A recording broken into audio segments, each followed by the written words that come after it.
Hi, hello, வணக்கம். எல்லாம் எப்படி இருக்கீங்க? சாப்பிட்டீங்களா? இன்னைக்கு வந்து டே 23வது நாளுக்கான கிளாஸ் நம்ம பார்க்கலாம். சரிங்களா? ஸோ, அப்போ இன்னைக்கு கிளாஸ்ல என்ன ரொம்ப முக்கியம் அப்படின்னா, டெய்லியும் நம்ம பேசக்கூடிய கடந்த கால ஆக்டிவிட்டீஸ், அதாவது பாஸ்ட்ல நான் ஒரு செயலை செஞ்சேன், அதை செஞ்சேன், இதை செஞ்சேன்லாம் பேசுவோம்ல. ஸோ, அந்த மாதிரி பேசுறத பத்தி தான் பார்க்க போறோம். Talking about past experience. அதாவது கடந்த காலத்துல நடந்த செயல்களை பத்தி இங்கிலீஷ்ல பேசும்போது எப்படி நம்ம சென்டென்ஸை எந்தெந்த சென்டென்ஸ்லாம் யூஸ் பண்ணணும் அப்படின்றத நம்ம பார்க்க போறோம். சரிங்களா? அதுக்கு முன்னாடி நான் உங்கள்ட்ட ஒரு ஒரு கதை சொல்றேன். அதுக்கான ஆன்சர் நீங்க சொல்லுங்க. சரிங்களா? சரி, இப்போ ஒருத்தவங்க சொல்றாங்க, ஒரு 2 ஃப்ரெண்ட்ஸ் இருக்காங்க. 2 ஃப்ரெண்ட்ஸ் இருக்காங்க. அவங்க சொல்றான், ஃபர்ஸ்ட் ஒரு ஃப்ரெண்டு சொல்றான், ஆ, "டேய், இந்த மாரி எனக்கு ரொம்ப வீட்ல கொஞ்சம் கஷ்டமா இருக்கு. ஏதோ நெறைய பிரச்சனைகள்லாம் சொல்லி, இப்படிலாம் இருக்கிறதுனால எனக்கு ஒரு 5000 பணம் வேணும்டா" அப்படின்னு சொல்றான். "எனக்கு ஒரு 5000 பணம் வேணும்" அப்படின்னு சொல்றான். "அப்படியாடா! சரி, ஓகே. நான் உன்ன நம்புறேன்" அப்படின்னு சொல்றான். சரிங்களா? ஃபர்ஸ்ட் பதில் வந்து நான் உன்ன நம்புறேன் அப்படி சொல்றான். 2வது ஃப்ரெண்ட் இருக்கான். சரிங்களா? 2வது ஃப்ரெண்ட் இருக்கான். 2வது ஃப்ரெண்ட் சொல்லும்போது, ஆ, அவனும் வந்து சொல்றான், இந்த மாரி எங்க வீட்ல ரொம்ப கஷ்டமா இருக்கு. ஆ, அப்படி இப்படிலாம் ஆயிடுச்சு. ஸோ இந்த மாரி இதனால எனக்கு கொஞ்சம் ஒரு 5000 பணம் வேணும் அப்படின்னு சொல்றான். சரி, 2வது ஃப்ரெண்டும் என்ன சொல்றான், சரி, ஓகேப்பா. நீ சொன்னதெல்லாம் நம்புறேன் அப்படின்னு சொல்றான். அந்த பையன் சொன்னது, ஃபர்ஸ்ட் ஃப்ரெண்டு கேட்கும்போது 5000 பணம் கேட்கும்போது சொன்னது வந்து, சரி, நான் உன்னை நம்புறேன்னு சொன்னது. 2வது ஃப்ரெண்டு வந்து சொல்லும்போது, நீ சொன்னதெல்லாம் நான் நம்புறேன் அப்படின்னு சொல்றது. சரிங்களா? இப்ப இந்த சரியான 2 தமிழ் வார்த்தைக்கும் நம்ம எந்த சென்டென்ஸ் சொல்லணும்? ஃபர்ஸ்ட், அதாவது நான் உன்னை நம்புறேன் அப்படின்றதுக்கும், நீ சொன்னது எல்லாத்தையும் நம்புறேன் அப்படின்னு சொன்னதுக்கும், இந்த ஐ ட்ரஸ்ட் யூ சொல்லணுமா, ஐ பிலீவ் யூ சொல்லணுமா? எதுக்கு எது அப்படின்னு சொல்லிட்டு மேட்ச் பண்ணி எனக்கு ஆன்சர் சொல்லுங்க. நான் வந்து உங்களுக்கு தெரிஞ்சா கமெண்ட்ல கரெக்டா ஆன்சர் சொல்லுங்க. இல்லைன்னா நான் நாளைக்கு கிளாஸ்ல வந்து நான் உனக்கு ஆன்சர் சொல்றேன். ஓகேங்களா? மறக்காம கமெண்ட் பண்ணுங்க. சரி, ஓகேவா? இப்போ கிளாஸ்க்கு போலாமா? இப்போ பாஸ்ட் பத்தி நம்ம பேசுறோம். எந்தெந்த மாதிரி வாக்கிய அமைப்புகள், சென்டென்ஸ் பேட்டர்ன் வந்து உருவாக்கலாம் அப்படின்னு சொன்னா, நீங்க பாஸ்ட் பத்தி, அதாவது ஏற்கனவே நடந்த, அதாவது பாஸ்ட்னா என்ன ஃபர்ஸ்ட் நான் அப்படி சொல்லிடுறேன். சரிங்களா? இப்போ நம்ம கண்ணால பார்க்கறது, காதால கேட்கறது மட்டும்தான் ப்ரெசென்ட். சரிங்களா? ஒரு செகண்டுக்கு முன்னாடி என்னென்ன நடந்துச்சோ எல்லாமே, உலகம் தோன்றுனதுலேருந்து எல்லாமே பாஸ்ட். சரிங்களா? பட் ப்ரெசென்ட் என்ன? நம்ம இப்போ கண்ணால கேட்கறதும், காதால பார்க்கறது, சாரி, கண்ணால பார்க்கறதும், காதால கேட்கறது மட்டும்தான் ப்ரெசென்ட். இப்போ ஃபியூச்சர்னா என்ன? இனிமேல் அடுத்த செகண்ட்லேருந்து இனிமேல் என்னென்னலாம் நடக்க போதோ அது எல்லாமே ஃபியூச்சர். அப்போ பாஸ்ட்னா எது? ஒரு செகண்டுக்கு முன்னாடி நடந்தது எல்லாமே பாஸ்ட் தான். சரிங்களா? முதல்ல இது நீங்க தெளிவு பண்ணிக்கோங்க. சரிங்களா? அப்போ பாஸ்ட்ன்னும்போது நான் கடந்த காலத்தை பத்தி பேசும்போது, இப்போ உதாரணத்துக்கு, "நீ எங்கடா போன?" அப்படின்னு கேட்குறாங்க. நான் கடைக்கு போனேன் அப்படின்னு சொல்லணும். ஐ வென்ட்டு நான் டு ஷாப். பாருங்க, நான் கடைக்கு கடைக்கு போனேன் அப்படின்னு சொல்லணும். சரிங்களா? "நீ எங்கடா போன?" அப்படின்னு கேட்கும்போது நானு நான் போனேன். ஐ வென்ட்னா, வென்ட்ன்றது எந்த வார்த்தை? கோ, வெர்பு டேபிள்ல வென்ட்டு, கான் அப்படின்னு 3 வார்த்தை இருக்குமா? அதுல இந்த நடு சென்டர்ல இருக்கிற வார்த்தைகள் எல்லாமே என்னன்னு நான் சொல்லியிருப்பேன் முன்னாடியே. கடந்த காலத்துல நடந்த செயலை பத்தி பேசக்கூடிய வார்த்தை. ஒரு செயல் ஏற்கனவே நடந்து முடிஞ்சிருச்சுன்னா அந்த வார்த்தைகள் தான் இந்த வெர்பு டேபிள்ல சென்டர்ல இருக்கும் அப்படின்னு சொல்லியிருக்கேன். சரிங்களா?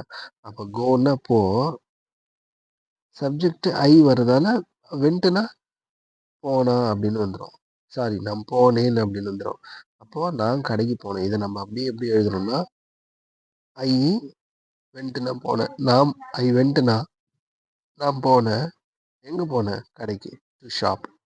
சரிங்களா? அவ்வளோதான், சிம்பிளா முடிஞ்சிருச்சு. அப்போ 2 வார்த்தையில சொல்லலாம். ஒரு சப்ஜெக்ட், ஒரு வெர்பு. 2 வார்த்தையில சொல்லலாமா? இல்ல இதையும் தாண்டி சொல்லணும்னா, ஐ வாஸ்லாம் சொல்லுவாங்க. ஐ வாஸ் அப்படின்ற சென்டென்ஸ் பேட்டர்ன் வரும். இல்லைன்னா ஐ ஹேட், பாஸ்ட் பார்ட்டிசிபிள் வரும். சரிங்களா? அப்போ இந்த மாதிரி சென்டென்ஸ் தான் ஏற்கனவே நடந்து முடிஞ்ச செயல பத்தி பேசுறதுக்கான ஆரம்பமா அமையும். ஒரு சென்டென்ஸினுடைய முதல்ல இந்த மாரி தான் வரும். ஒரு சப்ஜெக்ட் வரும், ஒரு வெர்ப் வரும். இல்லன்னா I was, they where, E where, we were அப்படின்ற மாரி வரும். சரிங்களா?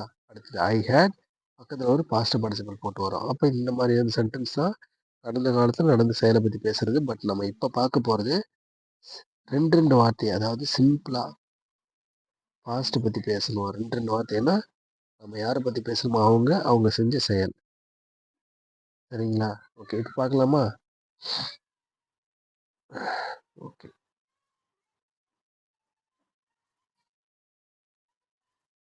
ஐ வென்ட்ன்னா என்ன? நான் போனேன். எங்க போனேன்?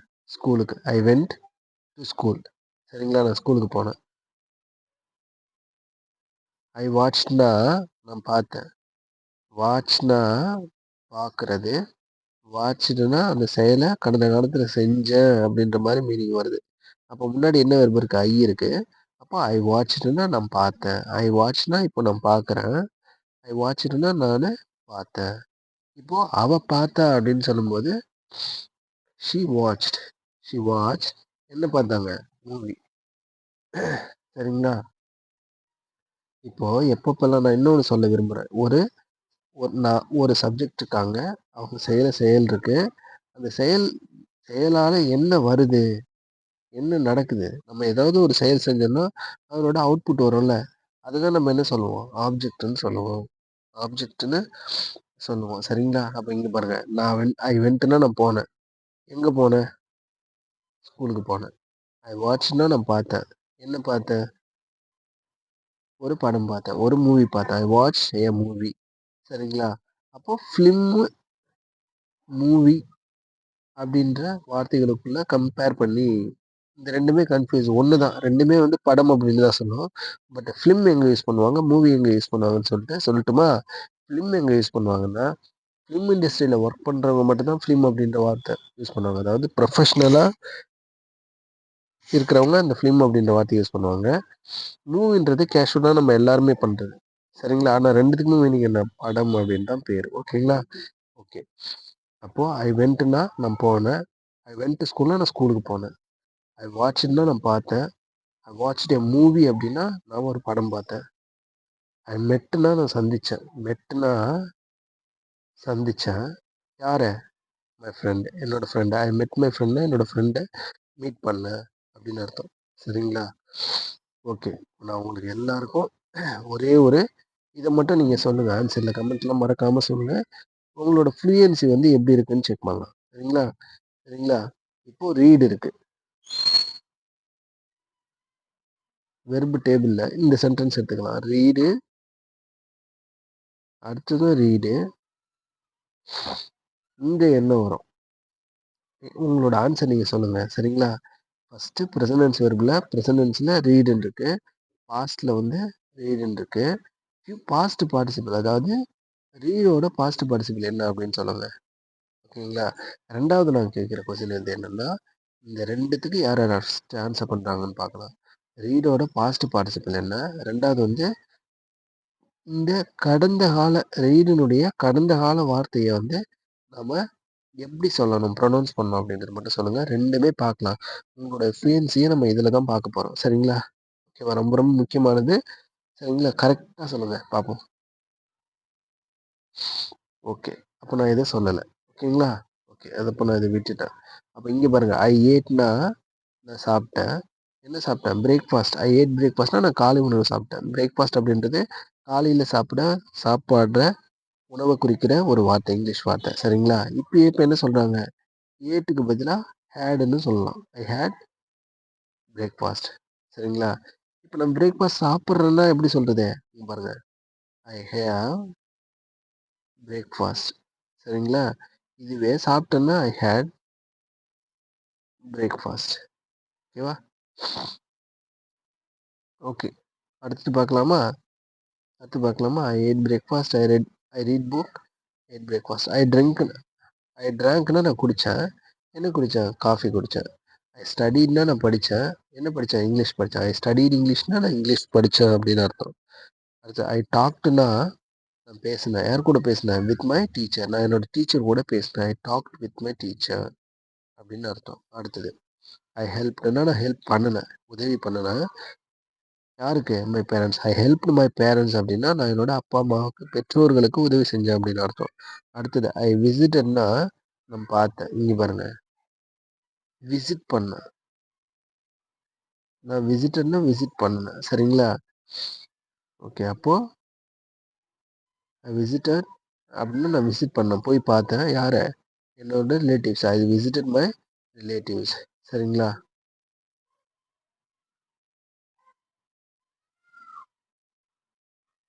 அதே மாதிரி விசிட்டட் அப்படின்ற வார்த்தைக்கும் மெட் அப்படின்ற வார்த்தைக்கும் உள்ள வித்தியாசம் என்ன? ரெண்டுமே ஒருத்தவங்கள மீட் பண்றது, சந்திக்கிறது தான். பட் இந்த 2 வார்த்தைக்கும் உள்ள வித்தியாசம் என்னன்னு சொல்லிட்டு கமெண்ட்ல சொல்லுங்க. சரிங்களா? இதோட நான் வந்து 3 தடவ 3 ஆன்சர் நீங்க கமெண்ட்ல சொல்லணும்னு சொல்லியிருக்கேன். சரிங்களா? மறந்துடாதீங்க. இதுக்கெல்லாம் அடுத்த நாள் கிளாஸ்ல நான் சொல்றேன். ஓகேங்களா? ஆன்சர் சொல்றேன். அடுத்தது பாருங்க. I spend. I spend. இங்க பாருங்க. ஐ வந்திருக்கு. ஸ்பென்ட்னு வந்திருக்கு. ஸ்பெண்டுன்னு வரல. ஸ்பென்ட்னு வந்திருக்கு. ஸ்மால் டி வந்திருக்கு. சரிங்களா? I spend time. நான் டைம் வந்து செலவழித்தேன். யார் கூட? With my family. I spend time with my family அப்படின்னா நான் என்னோட ஃபேமிலி கூட டைம் ஸ்பெண்ட் பண்ணேன் அப்படின்னு அர்த்தம். அடுத்து ஐ ஃபினிஷ்னா நான் முடித்தேன். என்ன முடித்தேன்? My work. என்னோட ஒர்க்கை நான் முடிச்சிட்டேன் அப்படின்னு அர்த்தம். அடுத்தது பாருங்க. I completed. ஐ கம்ப்ளீட்டட்னா நான் இங்க பாருங்க. அதே மாதிரி finish completed. Sorry, finish completed. 2 வார்த்தைக்கும் உள்ள டிஃப்ரென்ஸ் என்ன? 2மே வந்து முடி அப்படின்ற ஒரு செயலை செஞ்சு முடிக்கிறத பற்றி தான் பேசுது. அப்போ இதுக்கும் நீங்கள் டிஃப்ரென்ஸ் சொல்லுங்க. ஓகேங்களா? ஸோ அப்போ ஃபினிஷ் ஐ கம்ப்ளீட்டட்னா நான் கம்ப்ளீட் பண்ணியாச்சு. என்னத்த? My home work. I completed my home work. அடுத்தது பாருங்க. ஐ அட்டெண்டட் த கிளாஸ். ஐ அட்டெண்டட்னா நான் அட்டன் பண்ணினேன். என்னது? கிளாஸ். ஏதோ ஒரு கிளாஸ். அந்த கிளாஸை நான் அட்டன் பண்ணினேன் அப்படின்னு சொல்றது. அடுத்தது ஐ இம்ப்ரூவ்ட். நான் இம்ப்ரூவ் பண்ணினேன். என்னது? My English speaking. I improve my English speaking. என்னோட இங்கிலீஷ் பேசுறத நான் இம்ப்ரூவ் பண்ணிட்டேன். அடுத்தது ஐ லிசன்னா நான் கவனிச்சேன். லிசன் பண்ணேன்னா கூர்ந்து கேட்டேன் அப்படின்னு தமிழ்ல சொல்லுவாங்க. லிசன் பண்ணுன்னா கவனிச்சு கேட்கறது. சரிங்களா? I listen to music. நான் என்னோட music sorry I listen to மியூசிக்னா நான் மியூசிக் கேட்டேன் அப்படின்னு அர்த்தம். எஸ்டர்டே நேற்று ஐ woke up லேட். இப்போ வேக்கப் அப்படின்னா எழுந்துற அர்த்தம். woke அப்படின்னா எழுந்திரிச்சிட்டேன் அப்படின்னு அர்த்தம். வேக்கப் அப்படின்ற செயலை எழுந்திருக்கிறது அப்படின்ற செயலை கடந்த காலத்தில் செஞ்சு முடிச்சதை பத்தி பேசுது. அப்போ நீங்க என்ன தெரிஞ்சுக்கணும்? வேக்கப் அப்படின்னா எழுந்துருன்னு அர்த்தம். woke அப்படின்னா ஏஞ்சிட்டேன்னு அர்த்தம். இது எப்போ? முன்னாடி ஒரு ஐ வரும்போது ஐ வேக்கப்னா நான் எழுந்திருக்கிறேன். ஐ wokeupனா நான் எழுந்திரிச்சிட்டேன். இதே வந்து ஷீ வரும்போது ஷீ வேக்கப்னா அவள் எழுந்திருக்கிறா. ஷீ வேக்ஸ் அப்னு வரும். சரிங்களா? அதே மாதிரி ஷீ wokeupனா அவள் எழுந்திரிச்சிட்டா அப்படின்னு அர்த்தம். ஓகேவா? அப்போ இங்கே என்ன வரும்? எஸ்டர்டே நேற்று ஐ woke up லேட். ஐ wokeupனா எழுந்திரிச்சேன். எப்போ? நேற்று நான் எழுந்திரிச்சேன். எப்படி எழுந்திரிச்சேன்? ரொம்ப லேட்டாக எழுந்திரிச்சேன். சரிங்களா? அடுத்தது ஐ லேர்ன்னா நான் கற்றுக்கிட்டேன். என்னது? New words. புது புது வார்த்தைகளை நான் கற்றுக்கிட்டேன். அதுக்கு அடுத்தது ஐ பாட். ஐ பாட்னா நான் வாங்கினேன். பையோட பாஸ்ட் டென்ஸ் தான் பாட். சரிங்களா? பையோட பாஸ்ட் டென்ஸ் தான் பாட்டு. என்ன வாங்கினேன்? Some fruits. ஓகேங்களா? அடுத்தது ப்ராட். அப்போ ப்ராட்டுக்கும் பாட்டுக்கும் உள்ள வித்தியாசம் என்ன அப்படின்ட்டு மறக்காம சொல்லுங்க. சரிங்களா? ஓகே. அடுத்தது பாருங்க. ஐ என்ஜாய்ட் அப்படின்னா நான் என்ஜாய் பண்ணினேன். I enjoy the day and felt happy அப்படின்னா நான் என்ஜாய் பண்ணேன். என்னது? I enjoy the day and felt ஹாப்பினா நான் இன்னைக்கு இன்றைய நாளை நான் வந்து ரொம்ப என்ஜாய் பண்ணேன். அப்புறம் ரொம்ப சந்தோஷமா ஃபீல் பண்ணேன் அப்படின்னு அர்த்தம். ஓகேங்களா? ஓகேவா? அடுத்தது பாருங்க. அடுத்தது என்ன? Last week I visited my village. Last week அதான் நான் உங்கள்கிட்ட என்ன கேட்டேன்? சா அப்படின்றதுக்கும் சாரி மெட் அப்படின்றதுக்கும் விசிட்டட் அப்படின்ற வார்த்தைக்கும் உள்ள வித்தியாசம் என்னன்னு சொல்லிட்டு மறக்காம கமெண்ட்ஸ் சொல்லுங்க. நான் நாளைக்கு இதை கிளாஸ்ல எக்ஸ்பிளைன் பண்ணுறேன். சரிங்களா? ரொம்ப ரொம்ப முக்கியமானது. நான் கேட்டது எல்லாமே பார்க்கலாம் எத்தனை பேர் தான் கமெண்ட் பண்ணீங்க அப்படின்னு சொல்லிட்டு. Last week I visited my வில்லேஜ்னா போன வாரம் நான் என்னோட வில்லேஜ்க்கு போனேன். வில்லேஜ் போய் பார்த்தேன். விசிட் பண்ணேன் அப்படின்னு அர்த்தம். I took some photos and shared with my friends. இங்க பாருங்க. இது அப்படியே கன்டினியூஸா பாருங்களேன். இது ஒரே குரூப்பா பாருங்க. எங்கடா போனேன் அப்படின்னு சொல்லும்போது, லாஸ்ட் வீக் நானு என்னோட வில்லேஜ்க்கு போனேன். அப்புறம் அங்க போயிட்டு I took some photos and shared with my friends. நான் போன வாரம் நான் வந்து எங்க வில்லேஜ்க்கு போனேன்னா, போய் அங்க ஒரு சில ஃபோட்டோஸ் எடுத்தேன். I took some photos and shared with my friends. அத வந்து என்னோட ஃப்ரெண்ட்ஸுங்களுக்கு வந்து ஷேர் பண்ணுனேன் அப்படின்னு அர்த்தம். ஓகேவா? கடைசில என்ன சொல்ல வராங்க? ஐ ஸ்டேட் பாசிட்டிவ்.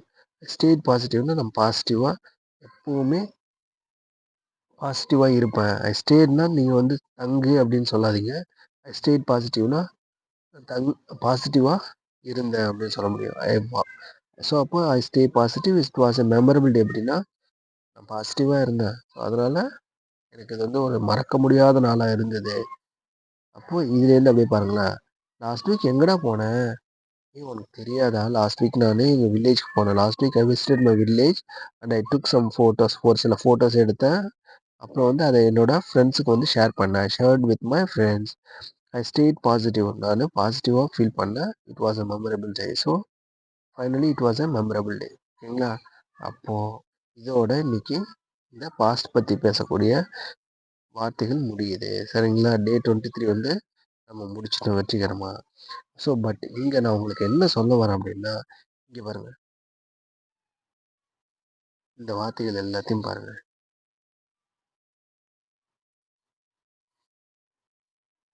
அண்டர்லைன் பண்ணிடுறேன். ஐ ஸ்டேட்.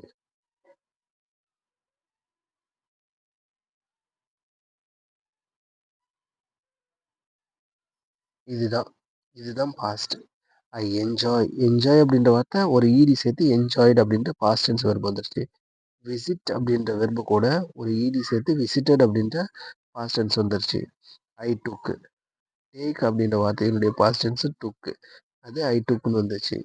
ஐ ஸ்டே அப்படின்னா ஸ்டேட் அப்படின்னா நான் தங்கினேன்னு அர்த்தம். ஸ்டே அப்படின்ற வார்த்தை கூட ஒரு சில ஈடி சேர்த்து ஸ்டேட் அப்படின்ற வார்த்தை வந்துருச்சு. அப்போ நீங்கள் என்ன தெரிஞ்சுக்கணுங்கன்னா, ஒரு சென்டென்ஸ் கூட ஈடி சேர்க்கும் போது அது பாஸ்ட் டென்ஸ் வெர்பா மாறுது. ஒரு சில சென்டென்ஸு இப்போ உதாரணத்துக்கு டேக் பார்த்தோம்ல, அதோட பாஸ்ட் டென்ஸ் வெர்பு ஈடிலாம் சேர்க்காமலேயே வேற ஒரு ஃபார்மில் வருது. சரிங்களா? அப்போ சீனா சான்னு வந்துடுது. ஸோ அப்போ இந்த மாதிரி ஃபார்மேட்டே மாறி வருது. ஒரு சில சென்டென்ஸ் வந்து ஈடி சேர்த்து வந்து அது பாஸ்ட் டென்ஸு. ஃபார்மேட் மாறி வந்து அந்த பேட்டர்னே மாறி வந்தாலும் அந்த வார்த்தையே மாறி வந்தாலும் அது பாஸ்ட் டென்ஸாக இருக்கிறதுக்கான வாய்ப்புகள் இருக்குன்னு தெரிஞ்சுக்கணும். அதனால தான் உங்களுக்கு ஸ்கூலில் என்ன சொல்லியிருப்பாங்க, அந்த வெப் லிஸ்ட் படிங்கன்னு சொல்லியிருப்பாங்க. சரிங்களா? ஓகே. அப்போ இங்கே இங்கே நான் இப்போ இது வரைக்கும் காட்டுறது வரைக்கும் I stayed, I took, I visited, I enjoyed. இதெல்லாம் எப்படி இருக்கு? ஐ ஐ ஐ ஐன்னு ஃபர்ஸ்ட் ஒரு சப்ஜெக்ட் இருக்கு. அதுக்கு அடுத்து என்ஜாய்ட், விசிட்டட், டுக், ஸ்டேட் ஒரு வெர்பு இருக்கு. அந்த வெர்பு என்னவா இருக்கு?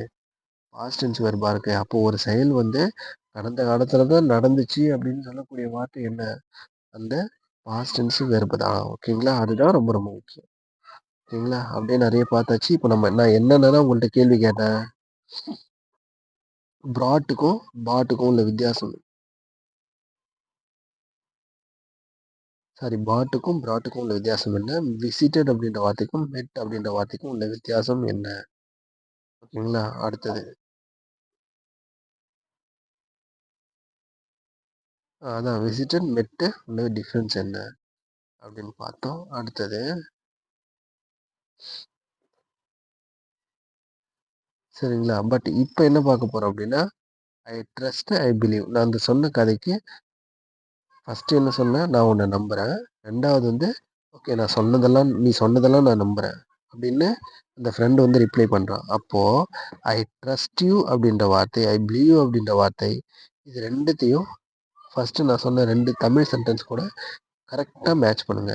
நான் உன்னை நம்புறேன்டா அப்படின்றது வந்து ஐ ட்ரஸ்ட் யூன்னு வருமா, இல்லை ஐ பிலீவ்னு வருமா? இல்லை அடுத்தது 2வது சொன்னேன், நான் நீ சொன்னதெல்லாம் நம்புறேன்னு சொல்லும்போது அது வந்து ஐ ட்ரஸ்ட் யூன்ற மீனிங்கில் வருமா, இல்லை ஐ பிலீவ்ன்ற வார்த்தையை நம்ம யூஸ் பண்ணணுமா அப்படின்னு சொல்லுங்கள். சரிங்களா? ஓகே. இதுக்கான ஆன்சரை மறக்காமல் கமெண்ட் பண்ணுங்கள். நான் நாளைக்கு இதுக்கான ஆன்சர் சொல்கிறேன். ஓகேங்களா? அப்போது ஸ்பீச் ப்ராக்டிஸ் இதுதான். அதுக்கான கொஸ்டின் நான் கேட்டிருக்கேன். பதில் வந்து நாளைக்கு சொல்றேன். I trust you, I believe you. அப்படின்னா 2மே நான் நம்புறேன் அப்படின்னு அர்த்தம். ஓகேங்களா? கிளியரான ஆன்சர நாளைக்கு சொல்றேன். ஓகேங்களா? அதுக்கு முன்னாடி இன்னைக்கு நம்ம என்ன கத்துக்க போறோம் புதுசா?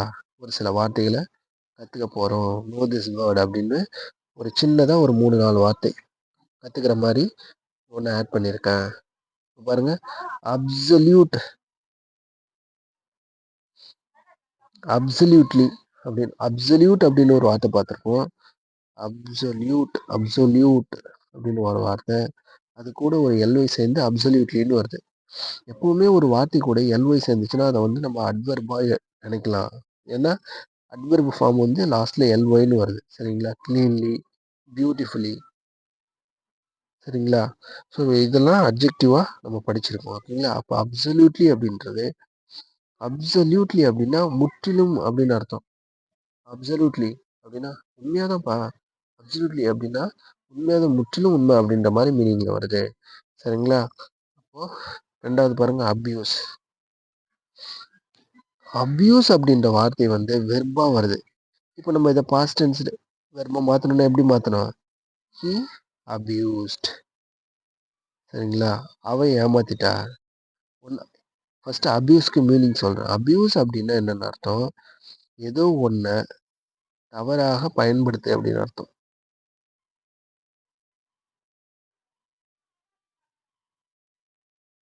ஏதோ ஒண்ண தவறாக பயன்படுத்து அப்படின்னு அர்த்தம். சரிங்களா? அப்ப என்ன? உதாரணத்துக்கு நீங்க என்ன சென்டென்ஸ் கொடுக்காம, பொலிட்டீஷியன் வாஸ் அக்யூஸ்ட். பொலிட்டீஷியன் வந்து என்ன பண்றாங்க? குற்றம் சுமத்துறாங்க. எதனால? அது பொலிட்டீஷியன் வாஸ் அக்யூஸ்ட். பொலிட்டீஷியனை குற்றம் சுமத்துறாங்க. அவங்க மேல அக்யூஸ் பண்றாங்க. எதனால? Of abusing is power. அபியூசிங்னா என்னது? தவறாக பயன்படுத்துறது. ஏதோ ஒண்ணு, ஒரு பவரையோ ஏதோ ஒண்ணு தவறாக பயன்படுத்துறது. அப்போ மீனிங் என்ன வரும்? த பொலிட்டீஷியன் வாஸ் அக்யூஸ். பொலிட்டீஷியன் வந்து அக்யூஸ் பண்றாங்க ஆஃப் அபியூசிங் இஸ் பவர். அவருடைய பவரை, அவருடைய அந்த பொலிட்டிக்கல் அந்த பவரை தவறா யூஸ் பண்ணதால அவர் மேல ஏதோ ஒரு குற்றம் சுமத்துறாங்க அப்படின்னு அர்த்தம். அப்ப அபியூஸ்னா என்ன? தவறாக ஒன்றை பயன்படுத்து அப்படின்னு அர்த்தம். நல்லா ஞாபகம் வச்சுங்க. தவறாக ஏதோ ஒண்ணு, ஒரு பவரையோ இல்ல ஒரு வேற ஏதோ ஒன்றையும் தவறாக பயன்படுத்துதல் அப்படின்னு அர்த்தம். அப்போ உதாரணத்துக்கு இங்க பாருங்க, இந்த சென்டென்ஸ் பாருங்க. The victim of sexual abuse அப்படின்னா இந்த அபியூஸ் அப்படின்ற வார்த்தையை தான் செயலை குறிக்கவும் பயன்படுது. அதுவே பெயர் சொல்லாவும் வருது. அது எப்படி அது? இங்க பாருங்க. அக்யூஸ்டுன்னு வந்திருக்கா, குற்றம் சுமத்துனாங்க. பொலிட்டிஷியன் வாஸ் அக்யூஸ்ட் அப்படின்னா பொலிட்டிஷியன் மேல குற்றம் சுமத்துறாங்க. இங்க a victim of sexual abuse. a victim of victimனா அந்த பழி உள்ளவங்க.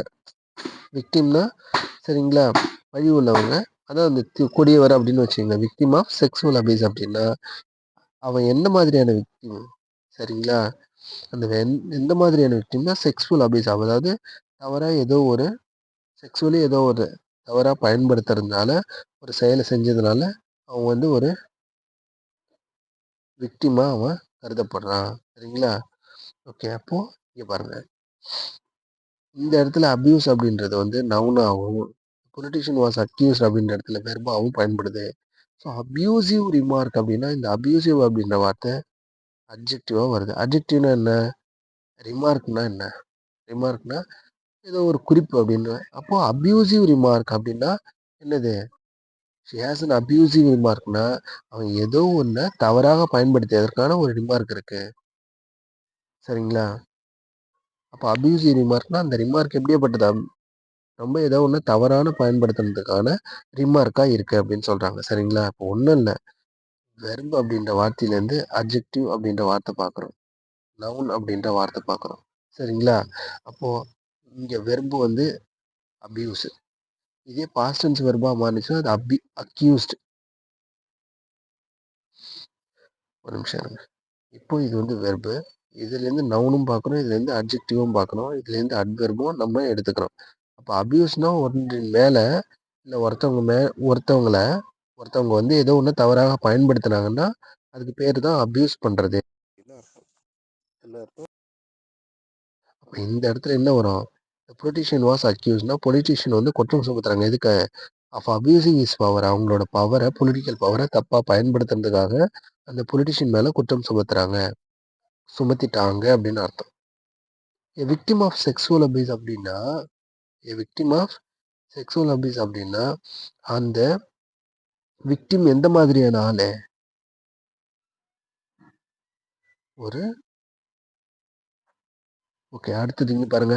அபியூசிவ் ரிமார்க் அப்படின்னா இதுதான் அட்ஜெக்டிவ். அட்ஜெக்டிவ்னா என்ன? இந்த ரிமார்க்கு எப்படின்னு சொல்லுது. உதாரணத்துக்கு இட்ஸ் பேட் ரிமார்க் அப்படின்னு சொல்லும்போது இந்த ரிமார்க் வந்து ஏதோ ஒரு குறிப்பு எழுதியிருக்காங்க. He has a bad remark அப்படின்னா அந்த ரிமார்க் அவங்க மேலே ஏதோ ஒன்று சொல்லியிருக்காங்க. இவன் இப்படியாப்பட்டவன் அப்படின்னு சொல்லிட்டு ரிமார்க் பண்ணியிருக்காங்க. பட் அது எப்படியா இருக்கு? ரொம்ப தப்பாக இருக்கு. இதுவே he has a good remark அப்படின்னா அவன் மேலே சொன்ன அந்த குறிப்பு வந்து சூப்பராக இருக்கு, நல்லா இருக்கு அப்படின்னு அர்த்தம். அதுதான் இங்கே அபியூசிவ் ரிமார்க். அபியூஸ்னா என்ன? ஏதோ ஒன்று தவறாக பயன்படுத்துறதுக்கான ரிமார்க். சரிங்களா? அப்போது அபியூசிவ் அப்படின்றது வந்து அட்ஜெக்டிவ் ஆகும், அக்யூஸ்ட் அப்படின்ற வார்த்தை வெர்பாகவும், அதே மாதிரி அக்யூஸ் அப்படின்றது ப்ரெசன்டென்ஸ் வெர்பாகவும், அக்யூஸ்டு பாஸ்டன்ஸ் வெர்பாகவும் பயன்படுது. இந்த இடத்துல அபியூஸ் அப்படின்றது வந்து ஓகே, ஒரே நிமிஷம் மாற்றி சொல்கிறேன்ல. அபியூஸ் அப்படின்றது ப்ரெசன்டென்ஸ் வெர்பு, அபியூசிங் அப்படின்றது வந்து ஜெரண்டு பயன்படுது. இங்கே அபியூஸ் அப்படின்றது நவுனாக வருது, இந்த இடத்துல அபியூசிவ் அப்படின்னா அட்ஜெக்டிவாக வருது. அவ்வளோதான். சரிங்களா? ஓகே, இந்த இடத்துல பாருங்க, அக்செப்டபிள் அப்படின்னு என்ன? We hope that it will be acceptable. ஏதோ ஒரு ப்ராஜெக்டை ஒன்று ரெடி பண்ணி கொடுக்குறோம். அப்போ உங்கள் ஃப்ரெண்டு கேட்குறாங்க, என்னடா இந்த ப்ராஜெக்ட்லாம் அக்செப்ட் பண்ணிப்பாங்களா அப்படின்னு கேட்கும்போது, நான் நம்பணும்டா, நாம் நம்புகிறோம். Hope that it will be acceptable அப்படின்னா இதை ஏற்றுக்குவாங்க அப்படின்னு சொல்லிட்டு நான் நம்புகிறோம் அப்படின்னு அர்த்தம். சரிங்களா? இந்த இடத்துல அக்செப்டபிள் அப்படின்ற வார்த்தை என்னவா வருது? அட்ஜெக்டிவாக வருது. இதுவே ஆக்சிடென்டல் அப்படின்னா it is an accidental benefit அப்படின்னா ஆக்சிடென்டல் அப்படின்ற வார்த்தையும் அட்ஜெக்டிவாக தான் வருது. இது பாருங்க, ஆக்சிடென்ட் அப்படின்ற வார்த்தை வெர்பு. அப்போ அது கூட ஒரு ஆக்சிடென்டல் ஏஎல் சேர்ந்தா என்னவா மாறுது? அட்ஜெக்டிவாக வருது. நிறைய பேர் டைம் சொல்லுவாங்கல்ல இந்த கவர்மெண்ட்லலாம், இட் இஸ் அன் ஆக்சிடென்டல் பெனிஃபிட்னா அது ஒரு விபத்தால் ஏற்படக்கூடிய ஒரு பண பலன்களோ இல்லை வேற ஏதாவது பலன்களோ சொல்லக்கூடிய. நிறைய டைம் இந்த லைஃப் இன்சூரன்ஸ்லாம் சொல்லுவாங்க, it is an accidental benefits அப்படின்னா you can get rupees 5 lakhs up to 5 lakhs for an accidental benefit அப்படின்னா அந்த விபத்துக்காக நீங்கள் வந்து விபத்து பலன்களை பெறலாம் அப்படின்னு அர்த்தம். சரிங்களா? இப்போது இது உங்களுக்கு போக போக புரிஞ்சிடும். நான் இப்போ சொல்கிறது கொஞ்சம் புரியுற மாதிரி இருந்தால் கூட போக போக புரிஞ்சிடும். சரிங்களா? ஓகே, இன்னையோடது கிளாஸ் முடியுது. இன்றைக்கி வந்து நம்ம என்ன பார்த்தோம்? டே 23க்கான டாக்கிங் அபவுட் பாஸ்ட் எக்ஸ்பீரியன்ஸ். அப்போ பாஸ்ட் எக்ஸ்பீரியன்ஸ்னாலே வெர்பு எந்த மாதிரி வெர்பு வரணும்? பாஸ்டன்ஸ் வெர்பு தான் வரணும். பாஸ்டன்ஸ் வெர்பு எங்கே இருக்குது? ஒரு வெர்பு டேபிளில் நடுவில் இருக்குது. Present, past participle. அந்த நடுவில் இருக்கிறது தான் பாஸ்டன்ஸ் வெர்பு. ஓகேங்களா? ஓகே, இவ்வளோ தான். நாளைக்கு ஃப்யூச்சர் பற்றி எப்படி எப்படிலாம் பேசலாம் அப்படின்றத நம்ம சூப்பராக பார்க்க போகிறோம். அதுக்கு முன்னாடி நான் கேட்ட கொஸ்டினுக்கு எல்லாமே மறக்காமல் கமெண்ட்டில் ஆன்சர் பண்ணுங்கள். நாளைக்கு இதனோட முழு விளக்கத்தையும் நான் உங்களுக்கு நாளைக்கு சொல்கிறேன். ஓகேங்களா? Okay, thank you so much. We will meet tomorrow. Bye, take care, see you, have a nice day.